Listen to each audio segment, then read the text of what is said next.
The stars looked different through the viewport of the UES Odyssey. Captain Jake Morrison pressed his hand against the cold metal wall and stared at the massive structure floating in space ahead of them. The alien station was bigger than any city on Earth, with lights that sparkled like diamonds across its curved surface. After 3 years of studying the crashed alien ship they found in the asteroid belt, humanity had finally built something that could travel between the stars. Jake turned to look at his crew. Pilot Lisa Rodriguez sat at the controls, her dark hair pulled back in a tight ponytail. Her fingers moved across buttons and switches that still felt foreign even after months of training. Next to her, engineer Danny Sullivan checked the engine readings for the 100th time that day. His nervous habit of tapping his fingers showed how worried he was about their makeshift ship holding together. "Captain, we're getting a signal," said Communications Officer Sam Porter from his station. "It's in that same pattern we've been studying. I think they want us to dock." Katie Turner, their xenobiologist, looked up from her tablet where she had been reviewing everything they knew about alien life. "Remember, we don't know what they look like or how they think. Stay calm and follow their lead." The Odyssey shuddered. As it moved closer to the station, through the viewport, Jake could see other ships of strange shapes and sizes. Some looked like crystals, others like flowing water frozen in time. None looked like anything humans had ever built. Docking successful. Lisa reported, "Their gravity feels lighter than Earth's normal." The crew gathered their equipment. Each person carried a small translation device built from the alien technology they had studied. Jake hoped it would work well enough to avoid any deadly misunderstandings. They also carried sidearms, though Jake had ordered them to keep the weapons hidden unless absolutely necessary. The airlock opened with a soft hiss.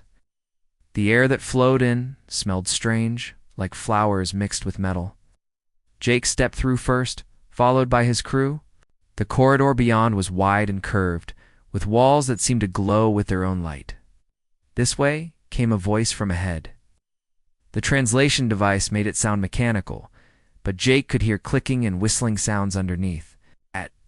Alien figure approached them, walking on 4 thin legs. Its body was tall and narrow, covered in what looked like silver scales that changed color as it moved. "I am Ambassador Zethka of the Valerian Collective," the creature said. "You are the beings from the third world of Star Sol 3987? We call it Earth," Jake replied. "I'm Captain Jake Morrison. This is my crew." Zethka's head tilted in a way that might have been curiosity. "Earth, yes. We have studied your world from far away. Come, the council waits to meet you." They walked through corridors filled with wonders Jake had never imagined. Plants that glowed with inner light grew along the walls. The floor felt soft, under their boots, like walking on thick carpet. Other aliens passed by, some floating, others walking on legs or sliding along the floor. All of them stopped to stare at the humans. "Why are they looking at us like that?" Lisa whispered.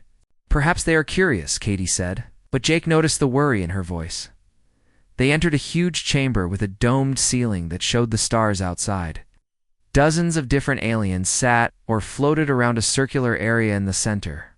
Jake had never seen so many different types of life in one place.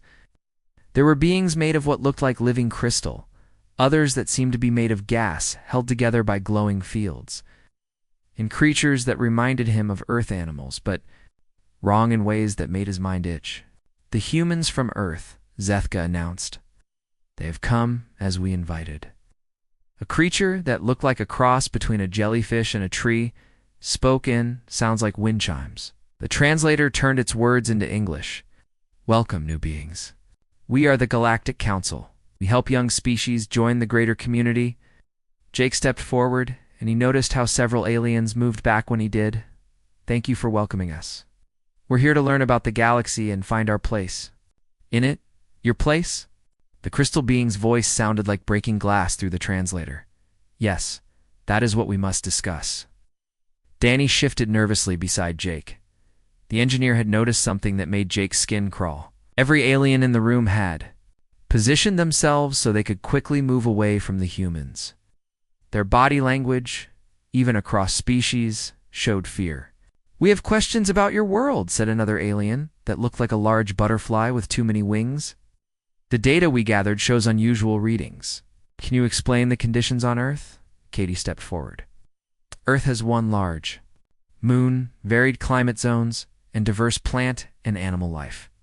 The gravity is 9.8 meters per second squared, and we have an atmosphere of mostly nitrogen and oxygen. Aliens exchange sounds that the translator couldn't handle. Jake saw some of them actually back away further. The gravity, whispered one creature. And the oxygen levels. How do you survive such conditions?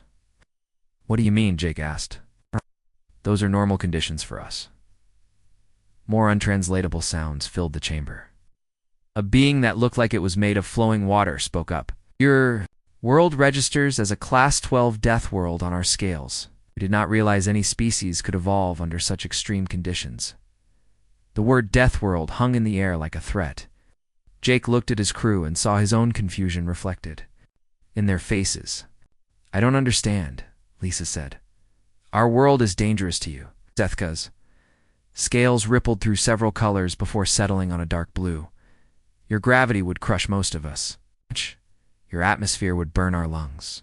Atch. The predators on your world are more deadly than our worst nightmares. And you evolved there. We're adapted to survive in conditions that would kill us in minutes. The chamber had gone completely silent. Jake felt the weight of hundreds of alien eyes studying him and his crew. He began to understand why they seemed afraid. We're not here to hurt anyone, he said carefully. We just want to learn and maybe trade knowledge and friendship. A new voice spoke from somewhere in the crowd. But what happens when your people need more space? What happens when you decide you want something we have? Jake felt anger rise in his chest, but he pushed it down. Getting mad wouldn't help anyone.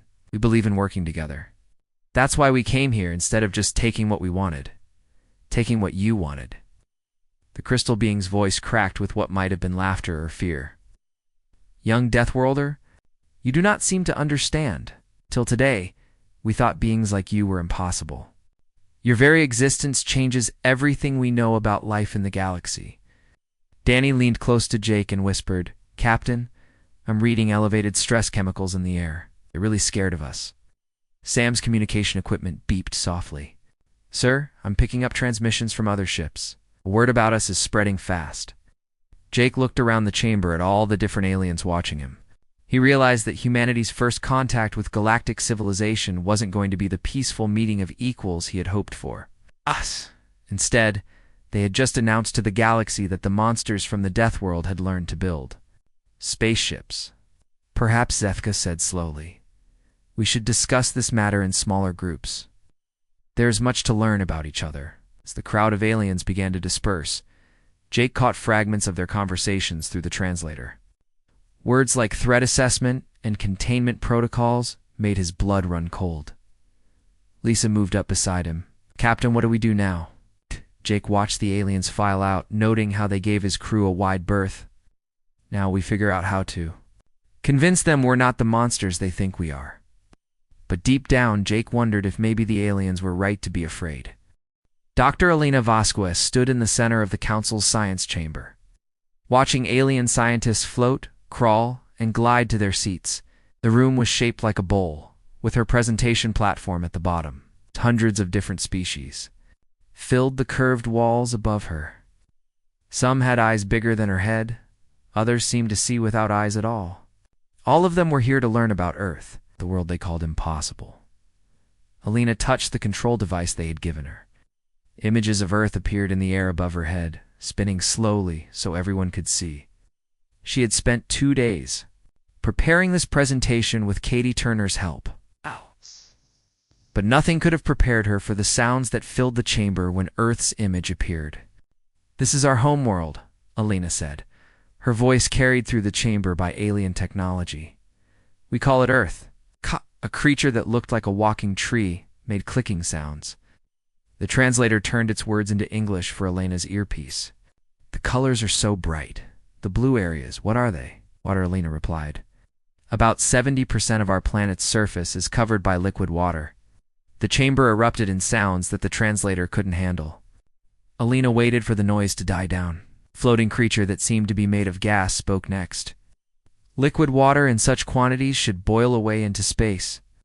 How does your world keep so much? Our atmosphere is thick enough to hold it, Alina explained. The pressure at sea level is about 101 kilopascals. More untranslatable sounds filled the chamber. Hi. Alina was starting to realize that everything normal about Earth was shocking to these aliens. A crystalline being near the front of the chamber spoke. Show us the life forms from your world. Alina activated the next part of her presentation. Images of Earth animals appeared in the air. A lion hunting a zebra, a shark swimming through bloody water, a grizzly bear catching salmon, an eagle diving toward its prey. The silence that followed was worse than the noise had been. These creatures whispered a being that looked like a giant flower. They kill each other for food? Yes, Alina said. Ow. On Earth, most animals eat other animals to survive. We call it the food chain. But the violence, said another alien. How do any species survive such conditions? Alina smiled, though she wasn't sure if any of the aliens would understand the expression. They evolved to be faster, stronger, or smarter than the things trying to eat them. Competition makes life on Earth very adaptable. She showed them more images.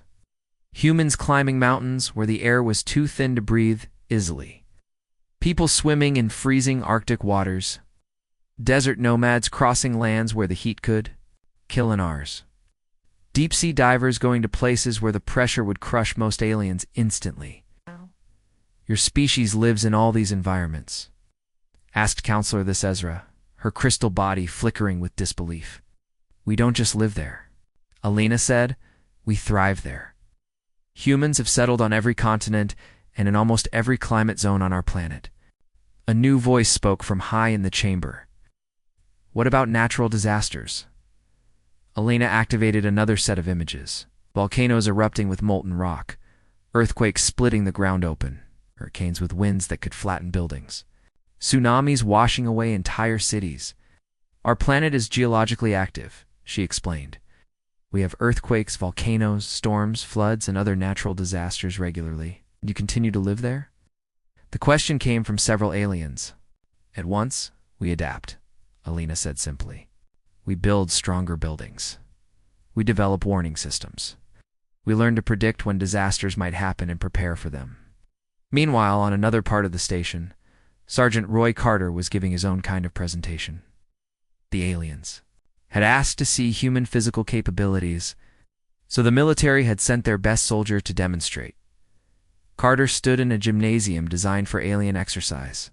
The gravity had been set to Earth normal, which meant most of the alien observers had to wear special suits or float in protective bubbles to avoid being crushed. This is normal gravity for humans, Carter explained to the gathered crowd. We evolved to live and work under this pressure. He started with simple exercises, push-ups, sit-ups, jumping jacks, movements that any human soldier could do easily. But the aliens watching made sounds of amazement and fear. A Valerian scientist spoke through the translation system. It's the stress you are putting on your muscular system would tear apart most galactic species. Carter grinned. This is just a warm-up. He moved to the weightlifting area.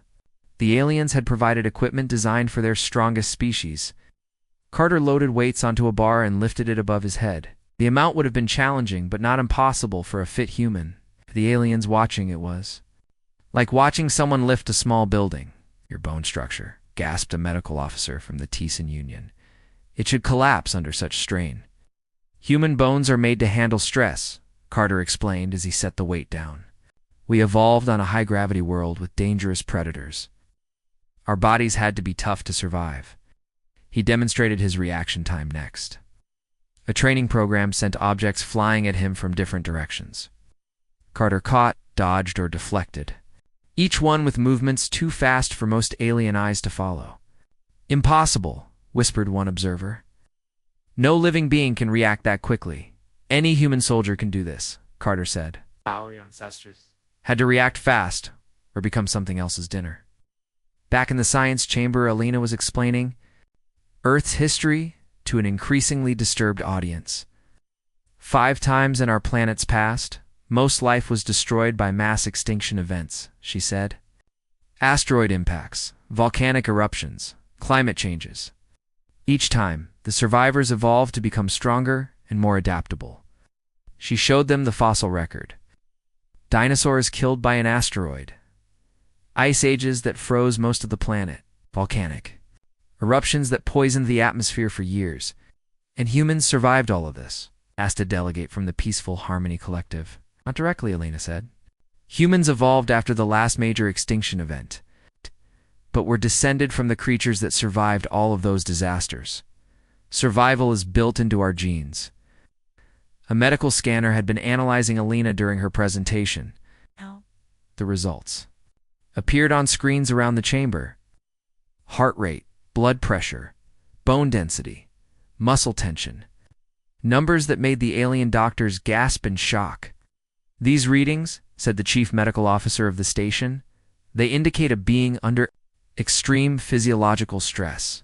You should be near death. Elena looked at the numbers and shrugged. Those are normal readings for a healthy human adult. I'm actually pretty relaxed right now. Relaxed. The medical officer's voice cracked. Your cardiovascular system is operating at levels that would kill most of us from stress. We call it being alive, Elena said. As both presentations ended, word spread quickly through the station. The humans weren't just from a dangerous world. We're living weapons shaped by billions of years of violence and death. Their bodies were built to survive conditions that would destroy galactic civilization. Their minds were adapted to solve problems under pressure that would break other species. Admiral Nina Cross received the first reports through quantum entanglement. Communication back on Earth. She read the analysis files with growing concern. The galactic species weren't just surprised by humanity, they were terrified. The Galactic Council was calling emergency sessions. Some delegates wanted to quarantine the human home system. Others suggested immediate diplomatic restrictions. Few were quietly discussing whether humanity posed an existential threat to galactic civilization. Elena finished packing up her presentation materials, unaware that her simple explanation of Earth life had just changed the balance of power in the galaxy. In trying to help aliens understand humanity, she had instead confirmed their worst fears. Humans weren't just another species joining the galactic community. They were apex predators from a world so deadly that their very existence challenged everything the galaxy thought they knew about the limits of life. Commander Alex Hayes stared at the display screen showing 3 massive alien warships moving toward his vessel. The UES Pioneer was humanity's newest survey ship, designed to explore star systems near Earth. It was not built for war. Hayes had a crew of only 28 people, while the enemy ships each carried thousands of warriors from the Krex Empire. "Sir, they're demanding we surrender," reported Communications Officer Beth Williams. Her voice was steady, but Hayes could see the tension in her shoulders. "They say they will destroy us if we don't comply immediately." The Krex Empire had controlled this part of space for 2,000 years. They were known throughout the galaxy for their brutal efficiency in warfare. No species had ever successfully resisted their fleets. Their plasma weapons could melt through any known armor, and their quantum torpedoes could destroy entire cities. Hayes looked around the bridge at his crew. Navigation Officer Tony Garcia was running calculations on their escape routes, though. They all knew the Krex ships were faster. Engineer Lucy Barnes was checking their weapon systems, which consisted of basic kinetic cannons and missile launchers that seemed like toys compared to Krex technology. "What do we know about Krex battle tactics?" Hayes asked his security chief, Lieutenant Sam Porter. "They rely on overwhelming firepower and shock tactics," Porter replied, reading from his tactical database. "They expect quick surrenders. Most species give up when they see Krex warships approaching." Hayes smiled grimly. Most species didn't evolve on Earth. He opened a communication channel to the Krex fleet. The alien commander appeared on screen, a reptilian creature with scales like black metal and eyes that glowed red in the darkness. "I am Warlord Thane Kex of the Krex Empire," the creature said in a voice like grinding stone. "Your vessel has entered Krex territory without permission. Surrender now, and your deaths will be quick." "This is Commander Alex Hayes of the United Earthship Pioneer," Alex replied calmly. We're conducting peaceful exploration under galactic law. We have every right to be here. Then Kex's eyes flared brighter. Galactic law does not apply to the Krex Empire. You have 30 seconds to surrender or be destroyed. Hayes looked at his crew again. Every face showed the same determination he felt. They were humans from Earth, shaped by millions of years of refusing to give up when things looked hopeless. "We don't surrender," Hayes said into the communication system. "We adapt." The screen went black as the Krex commander cut the connection. Immediately, warning alarms filled the Pioneer's bridge as the 3 enemy ships opened fire. Plasma cannons.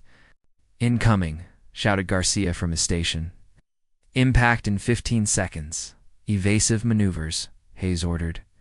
"Make us a hard target." The Pioneer twisted and rolled through space as beams of superheated plasma scorched past its hull. Most galactic species built their ships like floating cities, designed for comfort during long, peaceful journeys. Human ships were built by species that expected trouble. "Direct hit on our port armor," reported Barnes from the engineering station. "Hull breach in Section 7, but the emergency seals are holding. Return fire." Nice. Commanded target their weapon systems. Pioneer's kinetic cannons opened fire, sending streams of high-velocity projectiles toward the nearest Krex ship. The enemy shields absorbed most of the damage, but Hayes wasn't trying to destroy them yet. He was learning how they fought. "Sir, they're using standard attack formation Beta 7, Porter called out, analyzing the enemy movements. "It's designed to trap slower ships in a crossfire. Then we won't be where they expect us," Hayes replied. "Garcia, take us into that asteroid field. Barnes, I need everything our engines can give us." "Commander, flying through an asteroid field at combat speeds is suicide," Garcia protested. "Only if you think like a Krex," Hayes said. "We think like humans." The Pioneer dove toward a nearby asteroid field, with the 3 Krex warships following close behind. What happened next became the stuff of legend throughout the galaxy. Hayes used the asteroids like a 3-dimensional maze, threading his ship through gaps that the larger Krex vessels couldn't follow. When the enemy tried to blast through the asteroids to reach him, he used their own weapons against them. Plasma beams meant for the Pioneer instead shattered asteroids into clouds of high-velocity debris that damaged the Krex ships. "They're getting frustrated," Williams reported, monitoring enemy communications. "Their commander is ordering reckless attacks," Good Hayes said. "Frustrated enemies make mistakes." The battle continued for hours. The Krex had superior weapons and armor, but they had never fought an enemy that refused to follow predictable patterns. Every time they thought they had the Pioneer trapped, Hayes found a way to escape that they hadn't considered. "Sir, we're down to 60% hull integrity," Barnes reported. "But look at this." She put the enemy ships on the main screen. All 3 Krex vessels showed significant damage from debris impacts and friendly fire incidents. "They're not used to fighting in 3 dimensions," Porter observed. "Their tactics assume open space battles." Hayes nodded. "Earth has oceans, mountains, forests, cities. We learn to fight in complex environments. They learn to fight in empty space."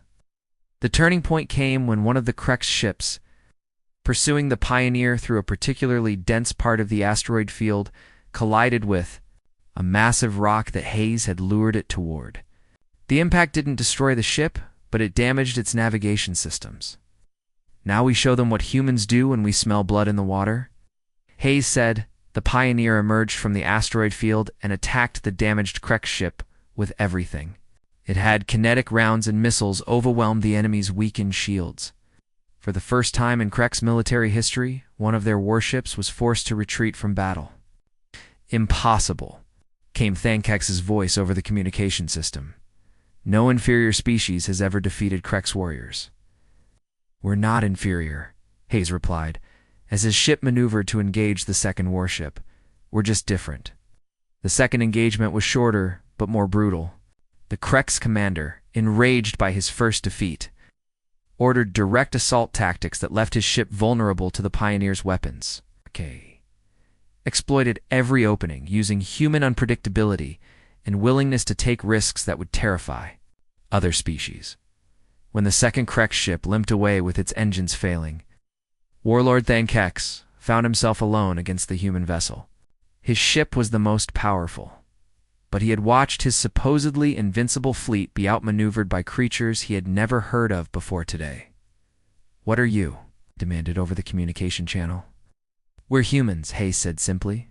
"We're from a world where everything tries to kill you, so we learn to kill it first." The final battle lasted 2 more hours. Then Kex threw everything he had at the Pioneer, but Hayes had learned the Krex patterns. He knew when they would fire, where they would move, how they would react to each of his tactics. When Kex's ship finally lost power and began drifting helplessly in space, the Krex commander sent one final message that Beth Williams broadcast across all emergency frequencies in the sector. To all Krex forces, Kex's broken voice echoed through space, "Beware the humans. They fight like the universe owes them something. Do not fear death. They do not surrender. They are not like anything we have ever faced." As rescue ships arrived to collect the defeated Krex crews, word of the battle spread throughout the galaxy. The humans had done the impossible. They had defeated the Krex Empire in open combat, using nothing but determination, creativity, and an absolute refusal to accept defeat. Hayes looked at his battered crew and damaged ship. They had won, but barely. "Williams, send a message to Earth's command," he said. "Tell them the galaxy just got a lot more interesting." The emergency session of the Galactic Council had been running for 3 days straight. Ambassador Zethka watched as delegates from 43 different species argued about what to do with humanity. Fear filled the great chamber like a living thing. The news of Commander Hayes defeating 3 Krex warships had spread across the galaxy faster than light itself. "They destroyed our most powerful military force," screeched a representative from the Avian Collective, his feathers standing on end. "If they can defeat the Krex, what chance do any of us have?" Yes. A crystalline being from the Mineral Federation flickered with nervous energy. "You should demand they limit their military expansion immediately. No species should have such power." Zethka raised one of her forearms for attention. "Perhaps we should ask what they want before we decide they are our enemies? What they want?" The question came from Counselor Visisra. "They want what all predator species want. They want to hunt." Meanwhile, on Earth, President Rachel Stone sat at the head of a table filled with humanity's best military and diplomatic minds. The situation reports from the Pioneer had reached Earth just hours ago, but already the government was split on how to respond. General Chris Murphy slammed his hand on the table.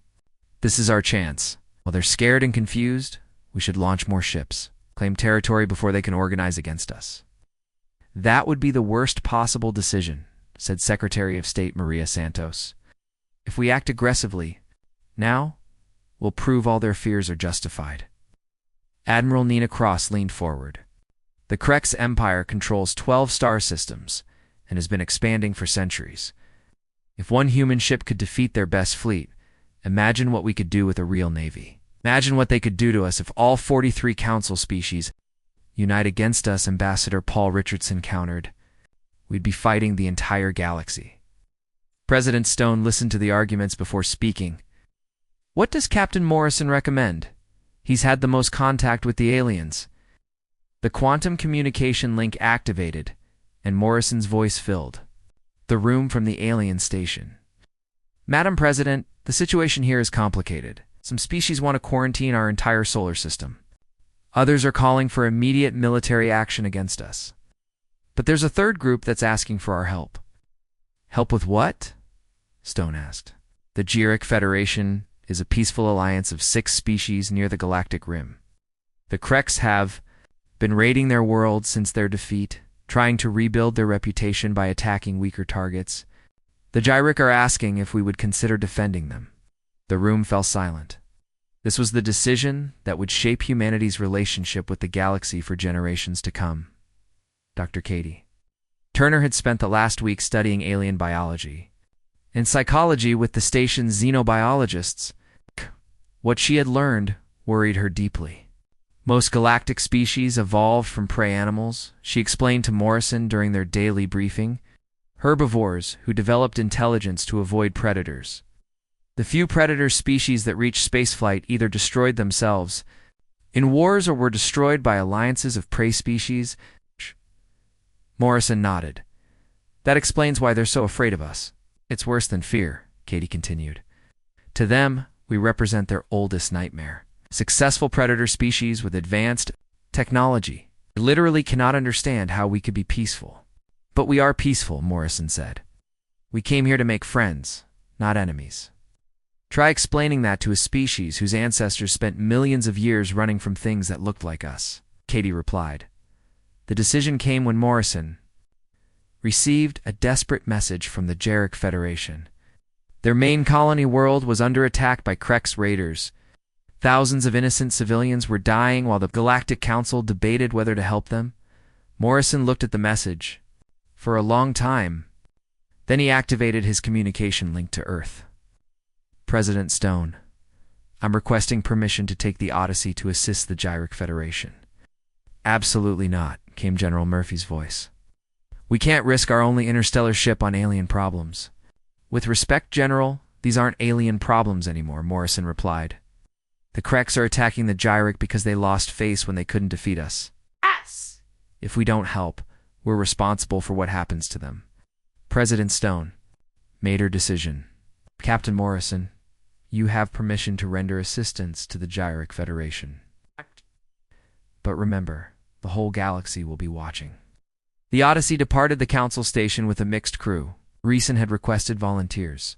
From the alien species willing to work with humans, to his surprise, over 50 beings had stepped forward.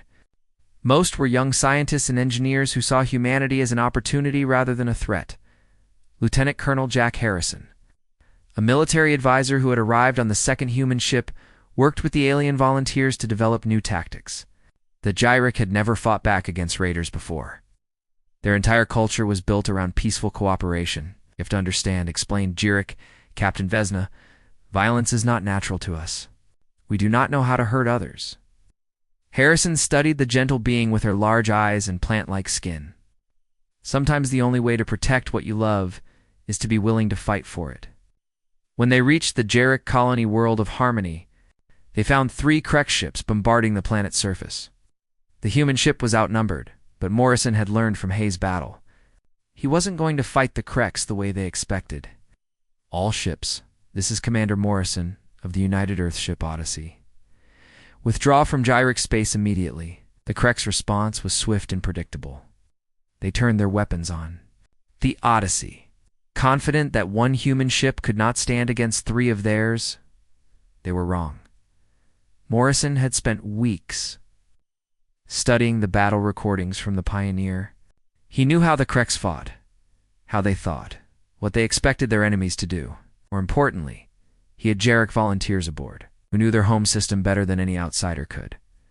The battle was fought in the upper atmosphere of Harmony, using the planet's magnetic field and orbital debris to confuse Krex targeting systems. Morrison's mixed crew performed like they had trained together for years. Humans provided tactical leadership, while alien specialists handled systems. Humans didn't fully understand. When the last Krex ship retreated, the surface of Harmony erupted in celebration. For the first time in their recorded history, someone had defended the Jarek against aggression.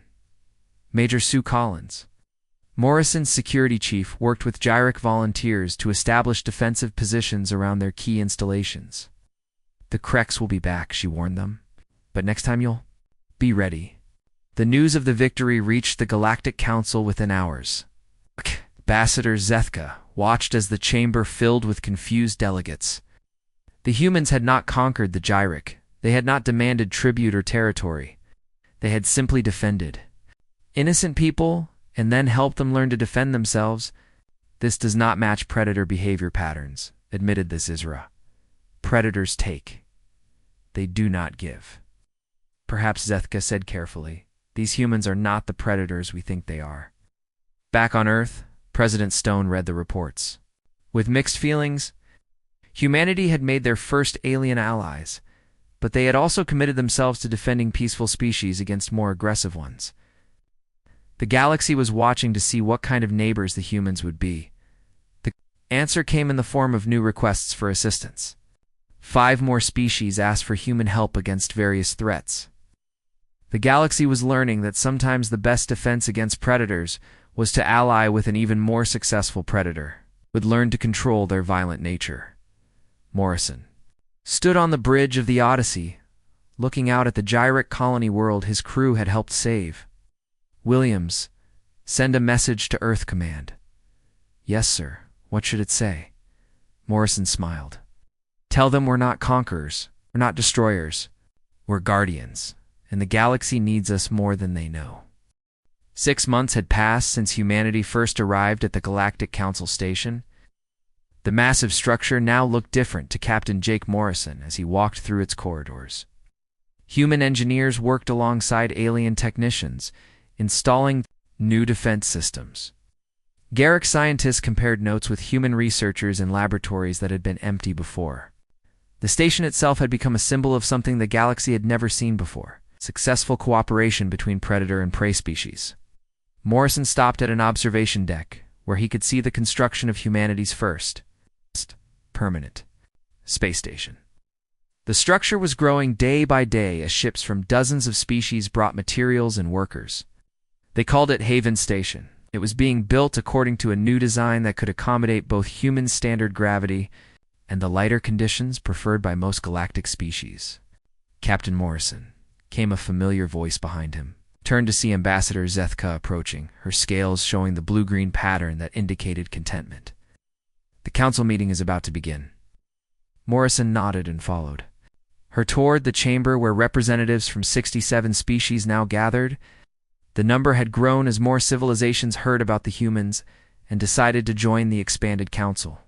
Some came out of curiosity, others out of fear, but most came because they had problems that traditional galactic screwed diplomacy could not solve.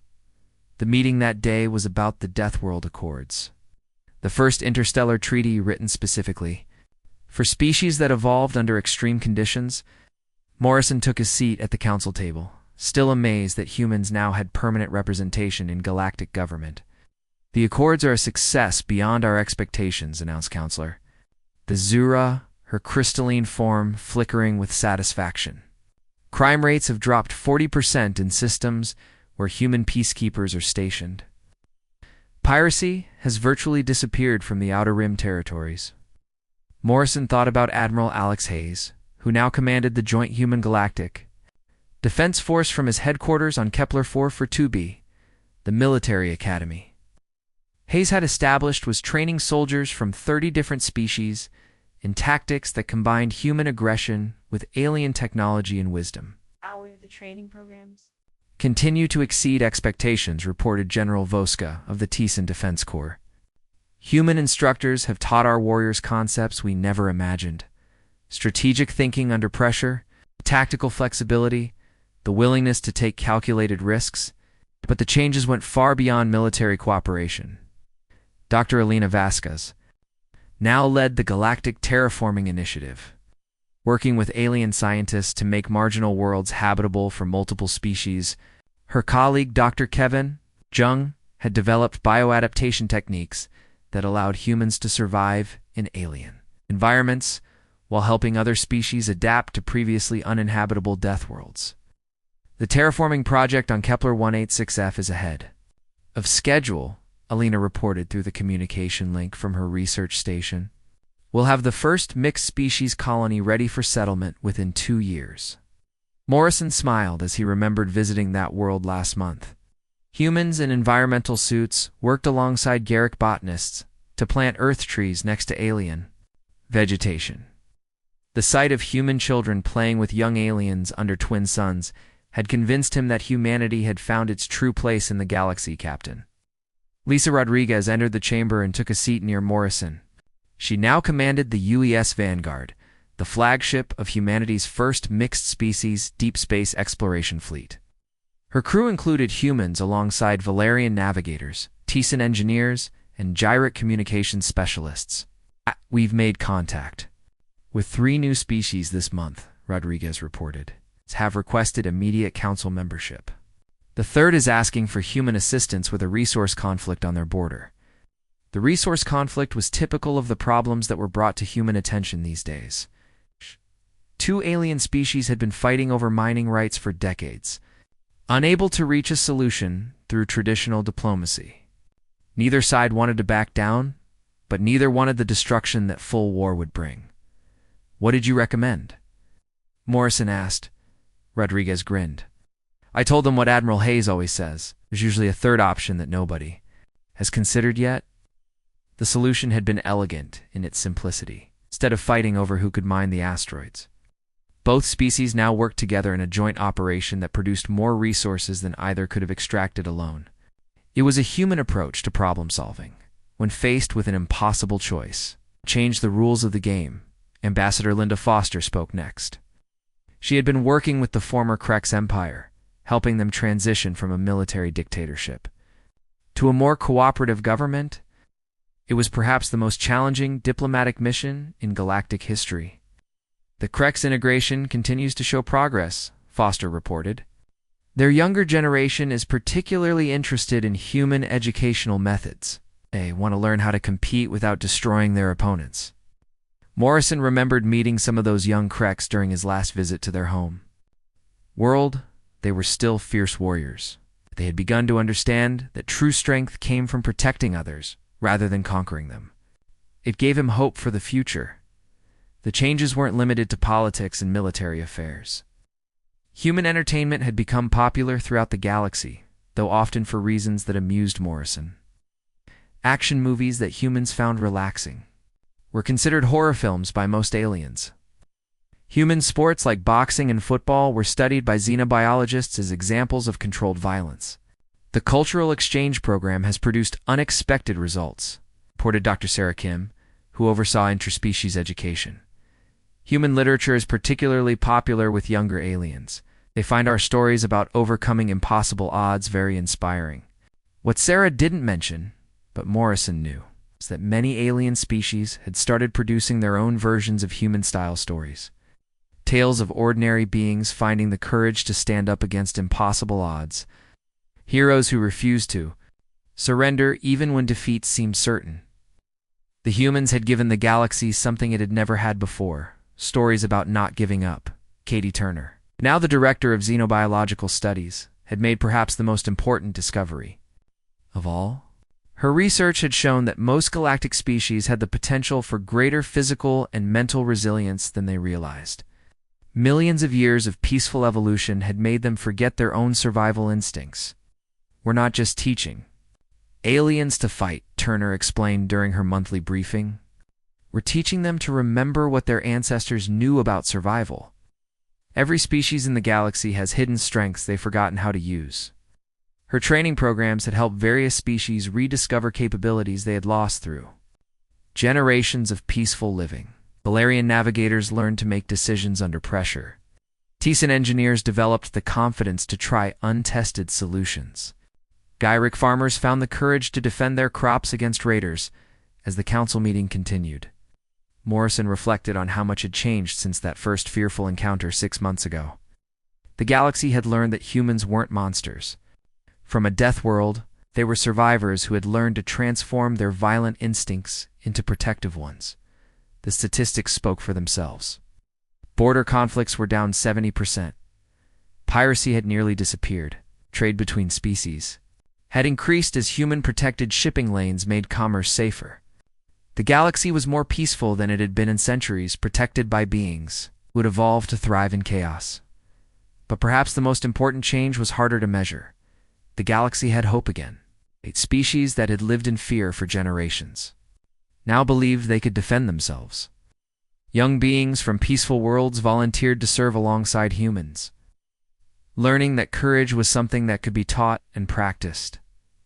As the meeting ended, Morrison walked back to the observation deck where he had started the day. Haven Station was nearly complete now, its lights shining against the star field like a beacon of cooperation. Ships from dozens of species docked at its ports, their crews working together on missions that would have been impossible before humanity arrived. Jake Morrison looked out at the stars and thought about Earth, the dangerous world that had shaped his species into something the galaxy desperately needed. Humanity had come to the stars not as conquerors but as guardians. In teaching the galaxy what it meant to survive, they had learned what it meant to protect something larger than themselves. The Deathworlders had found their purpose. The galaxy would never be the same.